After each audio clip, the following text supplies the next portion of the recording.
Bonjour, bonjour les chantres. J'espère que vous allez bien. Alors, comme je l'ai annoncé il y a de cela 3-4 jours, que j'avais un enseignement qui comportait 12 points par rapport à notre ministère. Et sur la fiche, on avait intitulé le thème autour de « Tout le monde peut devenir chantre, mais tout le monde ne peut pas le rester ». Alors, en 12 points, on va aller rapidement, on va essayer de voir quels sont les mystères cachés autour de cette vision, autour de cette manière de penser, autour de cette chose en fait. Alors, comme premier point, chez un chantre, la sanctification c'est ton premier atout. Selon le livre d'Hébreux chapitre 12, le verset 14, là où il est écrit que il faut rechercher la paix avec tous et la sanctification sans laquelle personne ne verra le Seigneur. Car comme on le sait tous, louer Dieu, ce n'est pas une activité simplement physique, mais c'est une activité spirituelle. Et lorsqu'on loue un Dieu saint, on doit être saint. Donc tout ce qui nous tourne autour de la sanctification ne doit jamais être notre partage. Ça, c'est le premier point. Il faut vraiment rechercher la sanctification. Le deuxième point, il faut avoir une vision claire. Parce que lorsque le Seigneur t'a appelé, il t'a dit là où tu vas, dans ce ministère. Et quand tu sais la vision que Dieu t'a donnée, la vision que tu poursuis, ça va te rendre beaucoup plus fort lorsque tu seras face à des temps d'épreuve, à des temps de combat, à des temps de persécution. Ça va te rendre encore beaucoup plus fort. Par contre, si tu es venu dans le ministère chante juste par ambiance, ça va pas aller et c'est ce qui va faire à la moindre frustration, la moindre petite épreuve, tu vas te décourager. Donc, il faut avoir une vision claire. Le troisième point, le lieu de ton exercice de ministère, ça veut dire l'église là où tu loues le Seigneur. Est-ce que cette église cadre avec la vision là où Dieu t'amène? Est-ce que c'est une église qui valorise ton potentiel? Est-ce que c'est une église qui valorise le don qui est en toi? Parce qu'il ne s'agit pas de valoriser lui-même, mais le divin qui est en nous. Est-ce que c'est une église qui a des enseignements types qui te permettent de te bâtir, qui te permettent vraiment de grandir en croissance avec Dieu? Maintenant, si tu remarques que c'est une église qui ton don n'est pas encouragé, c'est pas boosté, tu ne reçois pas l'enseignement, la nourriture indispensable pour pouvoir grandir, croître, eh bien, il faut prier, demander au Seigneur, demander au Saint-Esprit de t'orienter, parce que sinon, tu vas tourner en rond. Le quatrième point, ta voix n'est pas ta première arme, mais ta vie de prière et ton caractère, c'est là ce qui compte. Ça compte plus que ta voix. Parce que le talent que tu as, la voix que tu as, peut t'amener là où ton caractère ne te permettra pas de rester. Et après avoir chanté, transfère toujours la gloire au roi de gloire, à Jésus-Christ, celui qui t'a permis de faire. Le cinquième point, il faut chanter pour plaire à Dieu et pas pour prouver tes prouesses vocales. Parce que tu ne sais pas ce que Dieu, lui, il pense. Si par exemple, quelqu'un est en train de t'acclamer, « Oh, vraiment la manière dont tu as fait la voix comme ça. » Non. Ne te laisse pas aller dans cette séduction parce que tu ne sais pas ce que Dieu, lui, il aime. Parce que le don de chanter et autres, cette capacité, c'est une grâce qui vient de Dieu. Donc, il faut chanter pour plaire à l'Éternel, pour faire ce que le Seigneur t'a dit de faire. Le sixième point, que tu sois programmé ou pas pour un culte, tu dois continuellement rechercher l'Éternel et tu dois être un intercesseur pour toute l'équipe chantre qui travaille avec toi. Et sur ce point, il faut également chercher à innover parce qu'un chantre n'est pas mécanique, un chantre n'est pas statique. Un chantre évolue, il fait des recherches, il doit apprendre les nouvelles chansons, il doit apprendre les nouveaux styles, il doit s'ouvrir vers le monde extérieur parce que j'ai souvent du mal à voir des chantres qui ont du mal à essayer de chercher des chants en anglais, dans d'autres langues. Non, un chant, quand tu sais que tu as une vision, tu dois chercher des chants en anglais, tu dois apprendre dans toutes les langues en fait. Parce que tu dois innover, tu dois constamment être une bénédiction pour le peuple de l'Éternel. Tu ne vas pas dire des phrases du genre « Oh non, on est au Gabon, notre langue c'est l'anglais, le français. » Non, non, non. Tu dois parler, tu dois rechercher. Parce que il peut arriver des cérémonies où un orateur anglais vient, mais on ne va pas aller chercher dans d'autres assemblées alors que toi tu es là, tu peux faire un chant en anglais qui va permettre aussi à cet orateur de se connecter. Donc tu dois être dans l'innovation constante, tu dois chercher à toujours innover et à être une source de bénédiction.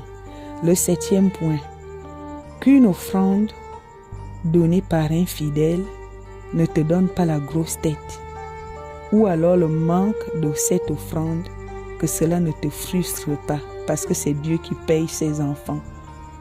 Il faut lire Apocalypse, le chapitre 3, verset 15 jusqu'au verset 18.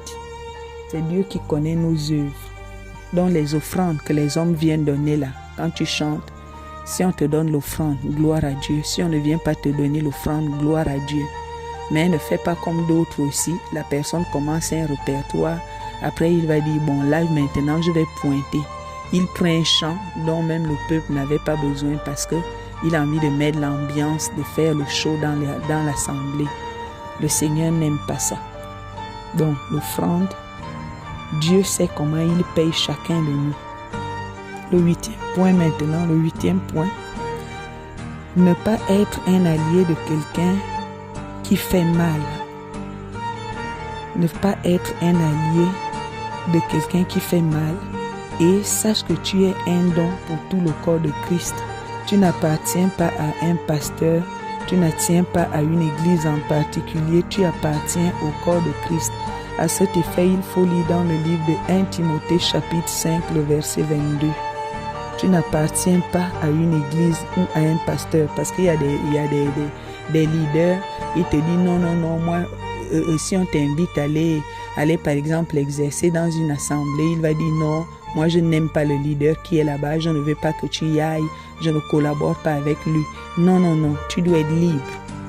Tu n'appartiens pas à un pasteur, tu appartiens au corps de Christ.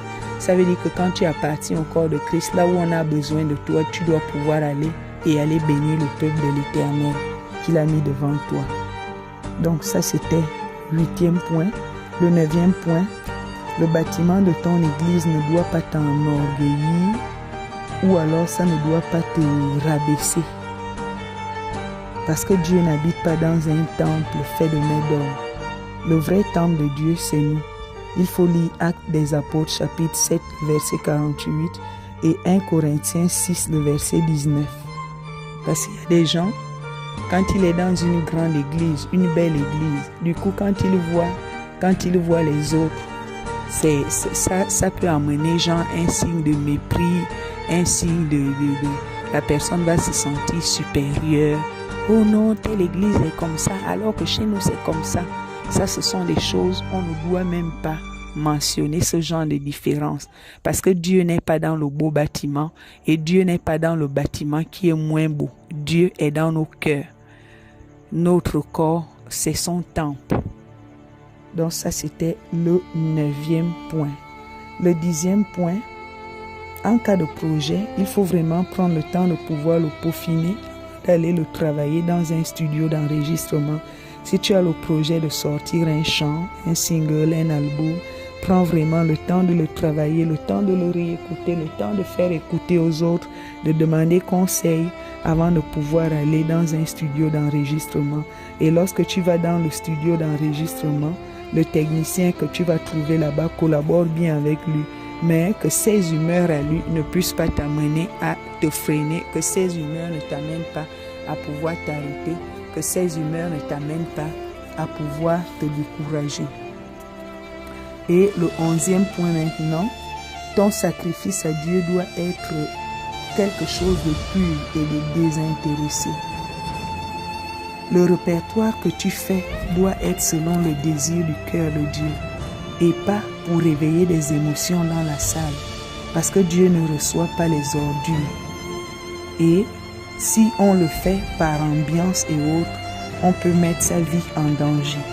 Il faut collaborer avec le Saint-Esprit. Quand tu fais ton répertoire, tu dis au Saint-Esprit, inspire-moi, qu'est-ce que je dois dire, qu'est-ce que je dois chanter, selon le besoin du cœur du peuple. Donc ça, c'était le 11e point.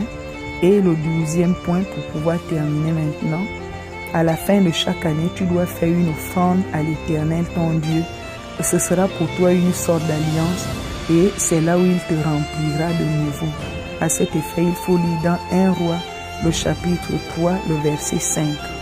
Donc, chaque fin d'année, tu fais un sacrifice à Dieu. L'Éternel t'a gardé pendant les 12 mois. Il t'a gardé en santé malgré les épreuves, malgré les problèmes, malgré les persécutions. À la fin, il faut lui dire merci Seigneur.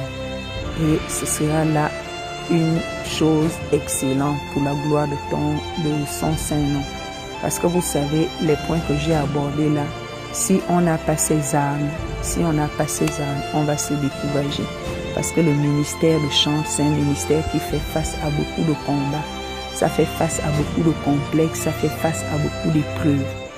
Donc, j'espère que ces quelques conseils t'ont aidé et que pour 2022, tu vas travailler dans la diligence, dans l'excellence. Et comme je l'ai dit, ce que j'attends des chantres, c'est les collaborations, c'est les featuring. Arrêtons toute forme de sorcellerie, arrêtons les compétitions vocales, arrêtons de croire que parce que j'ai telle voix, le Seigneur m'aime plus, ou bien moi je chante mieux que tel ou tel. Non, chanter pour Dieu n'a rien à voir avec la voix. Tu peux faire ta voix là, ça ne dépasse même pas les 4 murs, le plafond de ton église. Mais tu vas voir quelqu'un qui n'a pas ta voix, lui on t'apprend qu'il est en train d'aller chanter aux États-Unis. Donc c'est dans ce sens. Vraiment travaillons dans la diligence, innovons. Travaillons et soyons engagés dans la sanctification afin de donner à Dieu un sacrifice qui lui est saint, agréable. Shalom, soyez bénis.